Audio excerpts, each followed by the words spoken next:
Assalamualaikum warahmatullahi wabarakatuh. Salam jumpa kembali Sobat IT yang saya hormati, adik-adik mahasiswa yang saya cintai. Hari ini kita akan kembali melanjutkan pembahasan dalam mata kuliah analisa numerik dan program komputer pertemuan kedua, di mana di dalam pertemuan pertama diperkenalkan tentang pemrograman komputer, dasar-dasar pemrograman komputer.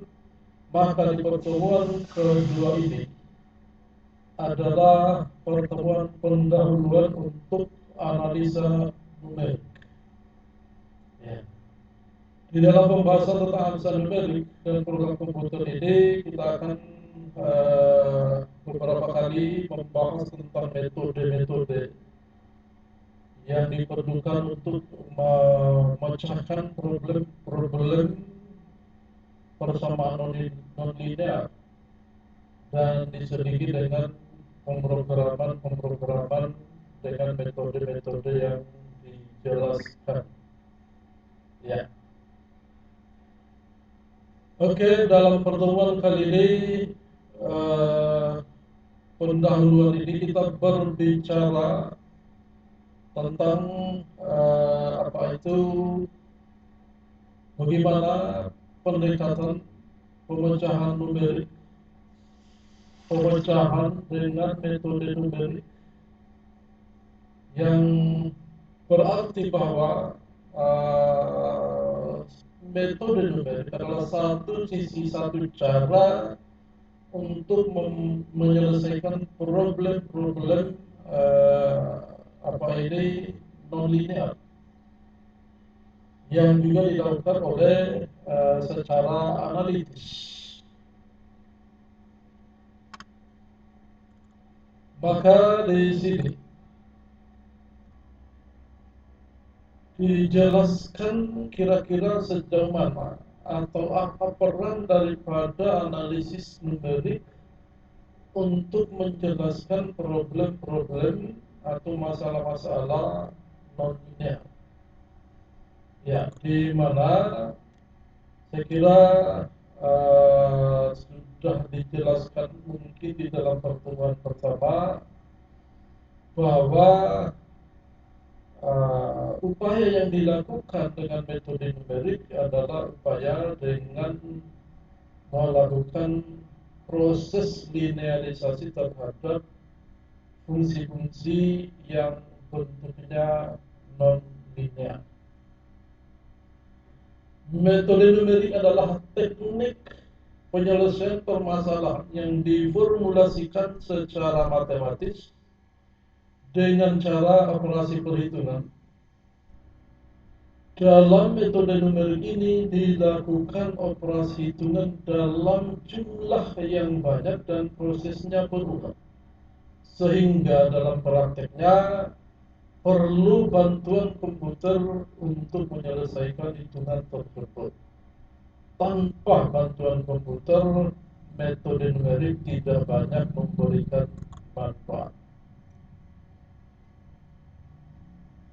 Metode numerik merupakan alat yang sangat ampuh untuk menyelesaikan permasalahan dalam berbagai bidang. Metode numerik mampu menyelesaikan suatu sistem persamaan besar, persamaan yang tidak linear, dan persamaan yang kompleks yang tidak mungkin diselesaikan secara analitis. Metode numerik bisa digunakan dalam berbagai bidang ilmu, seperti bidang teknik, teknik mesin, teknik sipil, teknik elektro, teknik kimia, dan lain-lain. Dalam bidang kedokteran, bahkan dalam bidang sosial, ekonomi, dan bidang-bidang ilmu lain.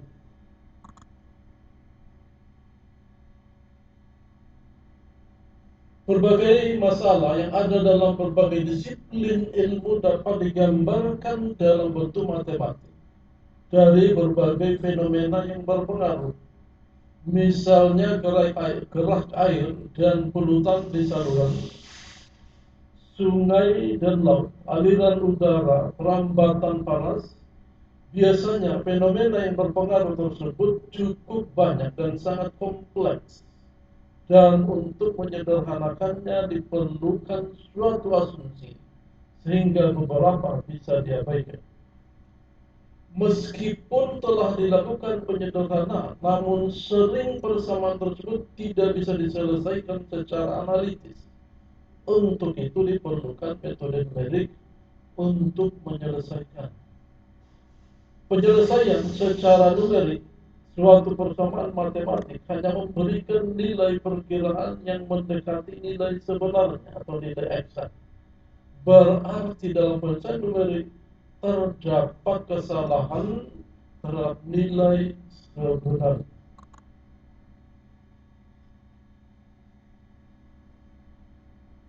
Apa saja kesalahan-kesalahan tersebut?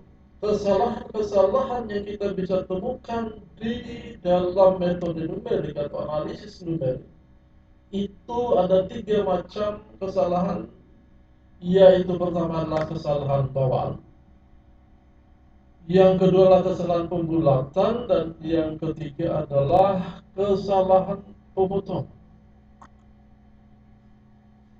Seperti apa kesalahan bawaan? Kesalahan bawaan adalah kesalahan dari nilai data. Kesalahan tersebut bisa terjadi karena kekeliruan dalam menyalin data,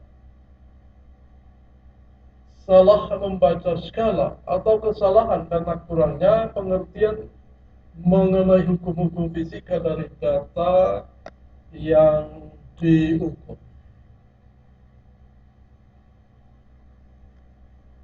Kesalahan pembulatan terjadi karena tidak diperhitungkannya beberapa angka terakhir dari suatu bilangan.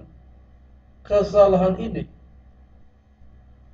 terjadi apabila bilangan perkiraan digunakan untuk menggantikan bilangan eksak. Suatu bilangan dibulatkan pada posisi ke n dengan membuat semua angka di sebelah kanan dari posisi tersebut sama dengan 0. Sedangkan angka pada posisi ke n tersebut tidak berubah atau tidak dinaikkan satu digit. Contoh pembulatan, misalnya angka 8674322 dapat dibulatkan menjadi 8674300. Angka 3,1415926 dapat dibulatkan menjadi 3,14. Itulah contoh-contoh pembulatan yang kita lakukan di laboratorium atau di ruang-ruang pengamatan, di perhitungan-perhitungan tentang data-data yang kita amati. Kemudian di sini kita mengenal aturan pembulatan. Beberapa aturan pembulatan bilangan sampai n angka yang berarti dengan membuang semua angka di sebelah kanan dari angka ke n tersebut. Jika bilangan yang dibuang kurang dari setengah satuan dari bilangan ke n, maka angka ke n tetap tidak berubah. Perhatikan contohnya, angka 29,63243 dibulatkan menjadi 29,63 karena angka berikutnya dari n 2 digit desimal ini itu tidak lebih dari setengah bilangan 10, ya, yang menjadikan dia naik, ya. Kemudian jika bilangan yang dibuang lebih dari setengah satuan dari bilangan ke n, maka angka ke n dinaikkan satu tingkat. Contoh 81,9773 dibulatkan menjadi 81,98 karena angka 7 di belakangnya yaitu lebih dari setengah satuan. Ya. Jika bilangan yang dibuang tepat setengah satuan dan bilangan yang ke n, maka angka yang ke n tetap tidak berubah jika angka yang ke n tersebut adalah bilangan ke-6 dan dinaikkan satu digit jika angka yang ke n tersebut adalah bilangan ganjil, sehingga angka yang ke n akan selalu ke-6. Dicontohkan 46,35 dibulatkan menjadi 46,4, dinaikkan karena ini ganjil, ya, karena ini ganjil. Sementara angka 48,45 dibulatkan menjadi 48,4 karena angka ini genap.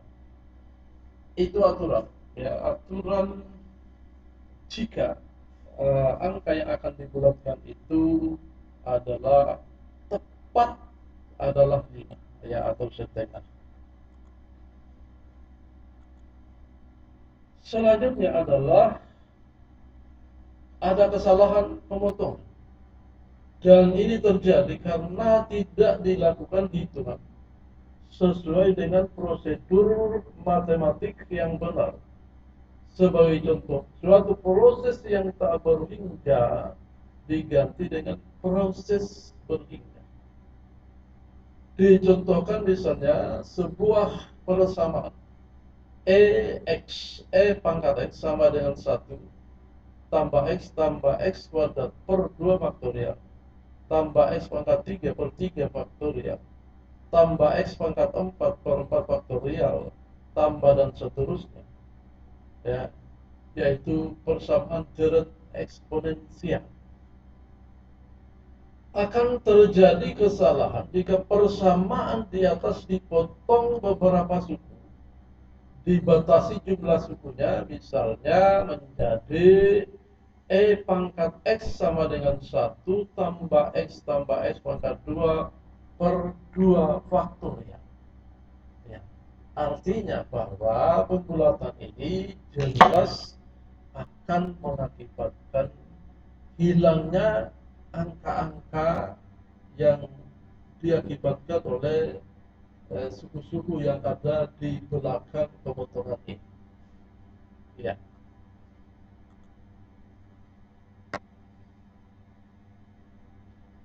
Kemudian ada kesalahan absolut dan kesalahan relatif. Hubungan antara nilai eksak, nilai perkiraan, dan kesalahan dapat diberikan dalam bentuk berikut ini. P sama dengan P bintang tambah EE, atau kita bisa rubah menjadi EE, ya, sama dengan P kurang P bintang, di mana P itu adalah nilai eksak, sementara P bintang itu adalah nilai perkiraan, sedangkan EE itu kesalahan terhadap nilai eksak yang nilainya adalah absolut.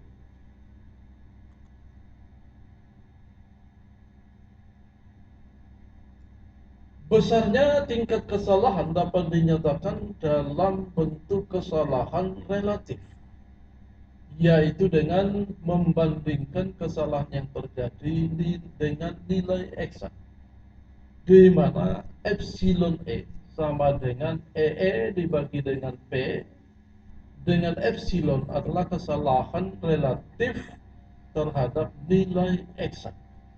Kesalahan relatif sering diberikan dalam bentuk persen seperti berikut ini. Epsilon E sama dengan EE dibagi dengan P dikali 100%.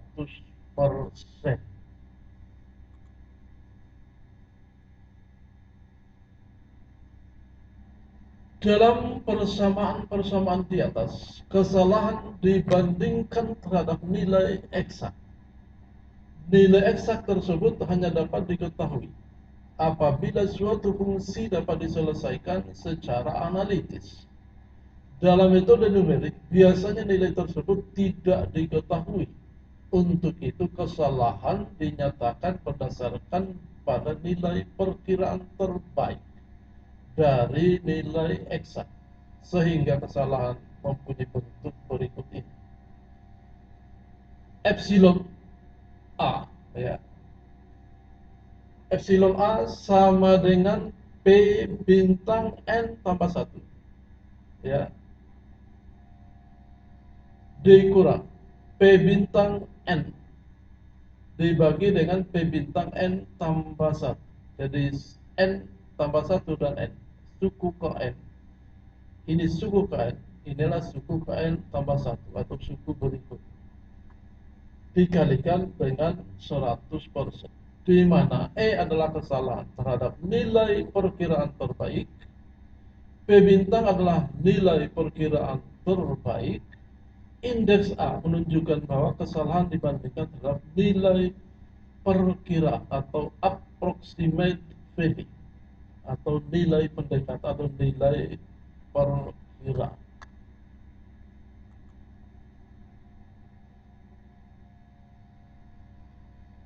Di dalam metode numerik sering dilakukan pendekatan secara iteratif.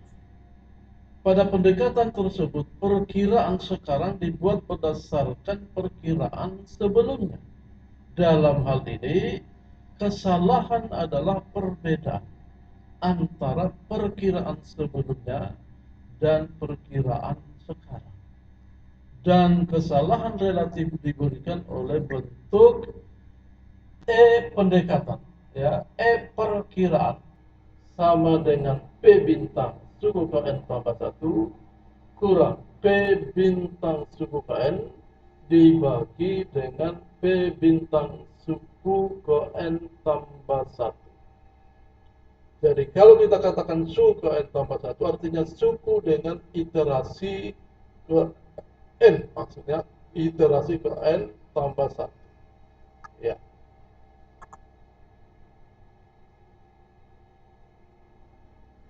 Ya, jadi dari penjelasan tadi, ya, dari penjelasan yang sudah dipaparkan sebelumnya, maka kemudian diberikan tugas untuk mahasiswa kerjakan sebagai latihan, yaitu soal tugas itu adalah ada dua pengukuran, yaitu pengukuran panjang jembatan dan pensil. Itu menghasilkan panjang jembatan 9.999 cm, sementara panjang pensil adalah 9 cm.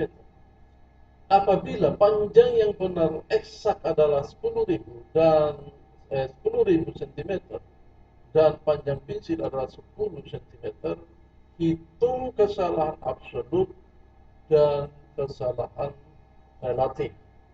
Ya, jadi itu tugas yang harus dikerjakan oleh mahasiswa. Pembahasan ini saya kira cukup sekian. Kalau ada yang mau ditanyakan, silakan dituliskan pertanyaannya pada kolom komentar video. Ya, tuliskan pertanyaannya pada kolom komentar video ini, dan itu juga akan mendapatkan atau menjadi penilaian harian, ya, penilaian harian. Saya kira demikianlah pertemuan kita hari ini.